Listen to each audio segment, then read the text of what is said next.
I'm going to speak some hard truths to my friends in the Democratic Party. This is not Joe Biden's fault. It's not Kamala Harris's fault. It's not Barack Obama's fault.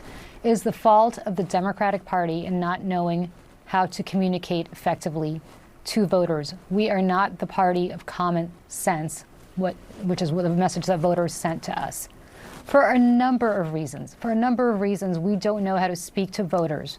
When we address Latino, and language has meaning. When we address Latino voters as Latinx, for instance, because that's the politically correct thing to do. It makes them think that we don't even live on the same planet as they do. When we are too afraid to say that, hey, college kids, if you're trashing a campus at Columbia University because you're unhappy about some sort of policy and you're taking over a university, and you're trashing it and preventing other students from learning, that is unacceptable. But we're so worried about alienating one or another cohort in our coalition that we don't know what to say when normal people look at that and say, wait a second, I send my kids to college so they can learn, not so that they can burn buildings and trash lawns, right?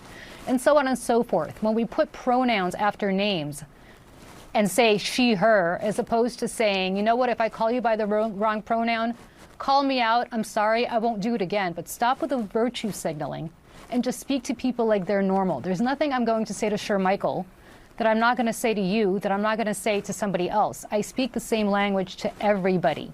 But that's not what Democrats do. We constantly try to parse out different ways of speaking to different cohorts because our focus groups or our polling shows that so-and-so appeals to such and such. That's not how normal people think. It's not common sense. And we need to start being the party of common sense again. Joe Biden is not responsible for that. Neither is Kamala Harris. It is a problem that Democrats have had for years. I've been banging the drum on this for, I don't know how, probably 10 years, if not longer on this. We need to get back to being the party of common sense, that people look at us and say, we understand you. We appreciate what you say because you speak our language. And until we do that, we should stop blaming other people for our own mistakes.